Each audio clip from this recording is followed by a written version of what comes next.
বিসমিল্লাহির রহমানির রহিম। শহীদের জন্য পূর্ণ সুখ ও আনন্দ। শহীদের জন্য পূর্ণ সুখ ও আনন্দ।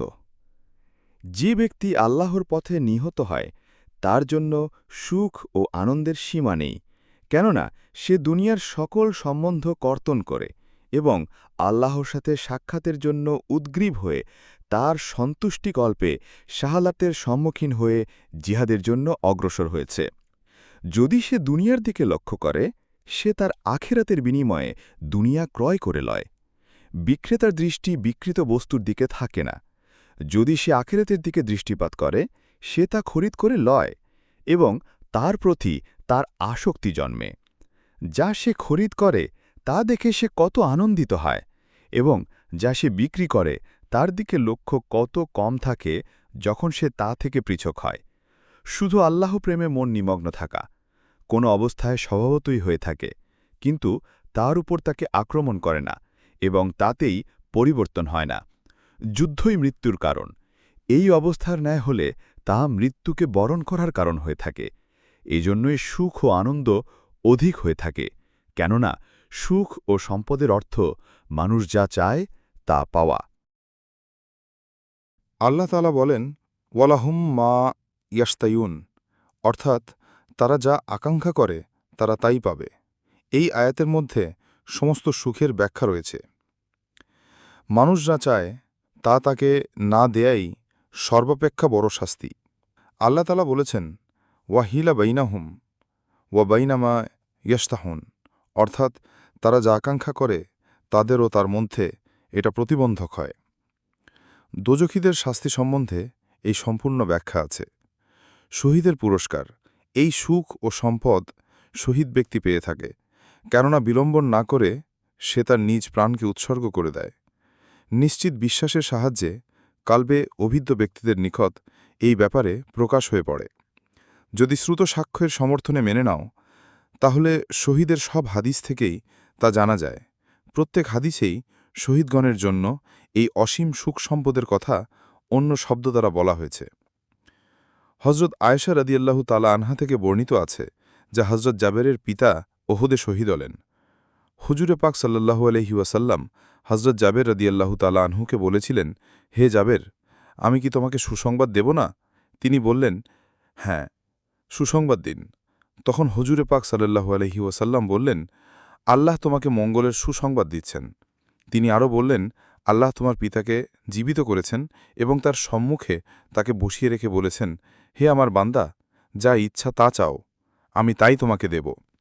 তিনি বললেন, হে প্রভু, আমি তোমার উপযুক্ত ইবাদত করতে পারিনি, অতএব আমি তোমার নিকট এই আশা করি যে তুমি আমাকে আবার দুনিয়ায় পাঠিয়ে দাও এবং আমি তোমার নবীর সাথে মিলে আবার যুদ্ধ করি এবং তোমার সন্তুষ্টিকল্পে আমি আবার শহীদ হই।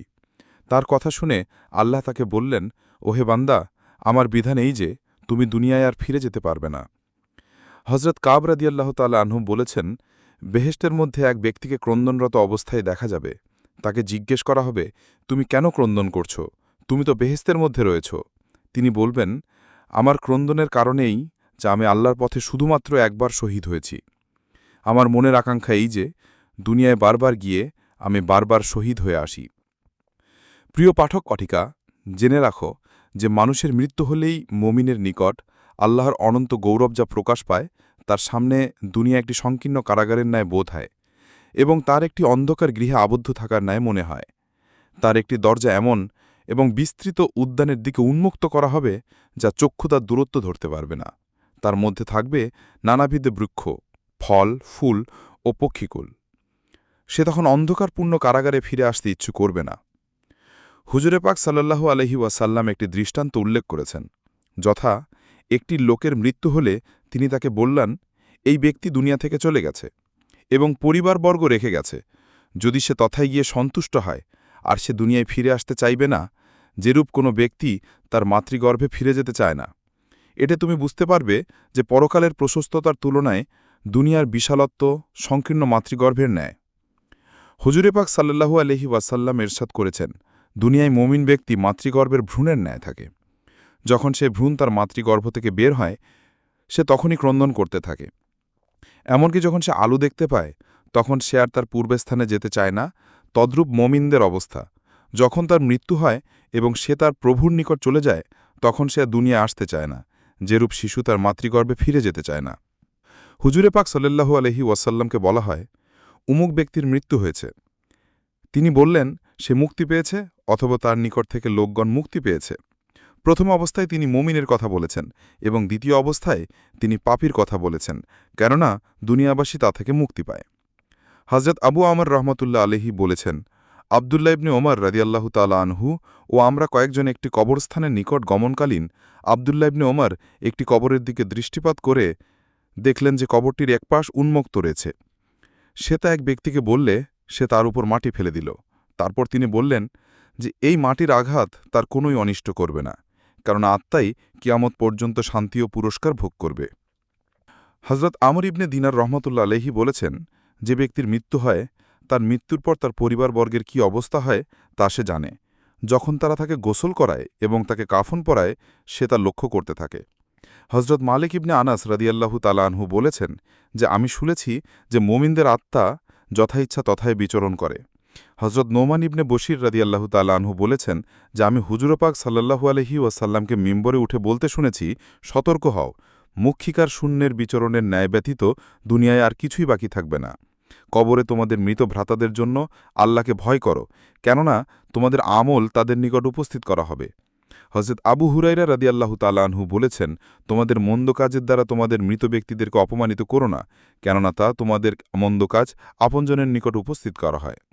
হযরত আবু দারদা রাদিয়াল্লাহু তাআলা আনহু বলেছেন, হে মাবুদ, আমার কার্যের দরুন আবদুল্লাহ ইবনে রাওয়াহা যেন অপদস্থ না হয়, তা থেকে আমি তোমার নিকট আশ্রয় চাই। তিনি তার মাতুল ছিলেন এবং মৃত্যুবরণ করেছিলেন। হযরত ইবনে আমেরকে মোমিনদের আত্মা সম্বন্ধে জিজ্ঞেস করা হয়েছিল যে যখন তারা মৃত্যুবরণ করে তাদের আত্মা কোথায় থাকে। তিনি বললেন, আল্লাহর আরশের নিচে একটি শ্বেতবর্ণের পাখির উদরের মধ্যে। আর কাফিরদের আত্মা তাদের মৃত্যুর পর জমিনের সপ্তস্তরের নিচে থাকে। হযরত সাইদ খুদ্রি রাদিয়াল্লাহু তাআলা আনহু বলেছেন, আমি হুজুর পাক সাল্লাল্লাহু আলাইহি ওয়াসাল্লামকে বলতে শুনেছি, কে মৃত ব্যক্তিকে গোসল করায়, কে বহন করে, কে তাকে কবরে স্থাপন করে, সে সবই সে দেখতে পায়। হযরত সালেহ মারি রহমতুল্লাহ আলাইহি বলেছেন, আমি শুনেছি যে মৃত্যুর সময় আত্মাসমূহ পরস্পরের সাথে সাক্ষাৎ করে। মৃত ব্যক্তির আত্মা তাকে বলে, যে সদ্য তাদের নিকট উপস্থিত হয়, তোমার স্থান কোথায়, পবিত্র শরীর না অপবিত্র শরীর? অপবিত্র শরীরের মধ্যে। হযরত উবাইদ ইবনে আমির বলেছেন, কবরবাসীগণ সংবাদের প্রতীক্ষায় থাকে। যখন তাদের নিকট কোনো মৃত ব্যক্তি আসে, তারা বলে, উমুক ব্যক্তি কি কাজ করেছে? সে বলে যে আমি তোমাদের নিকট সৎকর্ম নিয়ে আসিনি। তারা বলে, আমরা আল্লাহর জন্য এবং তারই নিকট আমাদের প্রত্যাবর্তন, সে আমাদের পথে আসেনি। হযরত জাফর ইবনে সাঈদ রাহমাতুল্লাহ আলাইহি বলেছেন, যখন কোনো ব্যক্তির মৃত্যু হয়, তার সন্তানগণ তাকে অভ্যর্থনা করার জন্য আসে, যেরূপ কোনো লোক প্রবাস থেকে ফিরে আসলে তাকে অভ্যর্থনা করা হয়। হযরত মুজাহিদ রাহমাতুল্লাহ আলাইহি বলেছেন, যে ব্যক্তির সন্তান ধার্মিক, তার সন্তানের ধার্মিকতার সংবাদ তাকে কবরে পৌঁছানো হয়। হযরত আয়ুব আনসারী রাদিয়াল্লাহু তাআলা আনহু থেকে বর্ণিত আছে যে হুজুরে পাক সাল্লাল্লাহু আলাইহি ওয়াসাল্লাম বলেছেন, যখন মুমিনের আত্মা বের হয়ে যায়, তখন তা আল্লাহর নিকটবর্তী অধিবাসীদের সাথে সাক্ষাৎ করে, যেরূপ দুনিয়ায় সুসংবাদদাতা কারণ নিকট এসে সাক্ষাৎ করে। তারা বলে, তোমাদের ভ্রাতার দিকে লক্ষ্য করো, সে শান্তিতে আছে। এই ব্যক্তি খুবই কষ্টের মধ্যে ছিল। তারা তাকে জিজ্ঞেস করে, অমুক ব্যক্তি কি কাজ করেছে, অমুক রমণী কি কাজ করেছে, অমুক রমণীর বিবাহ হয়েছে। তখন তারা তাকে এই ব্যক্তির কথা জিজ্ঞেস করে যে তাদের পূর্বে মৃত্যুবরণ করেছে। সে বলে যে আমরা আল্লাহর জন্য এবং তারই নিকট আমাদের প্রত্যাবর্তন, তার আমল তাকে দোজখে নিয়ে গেছে।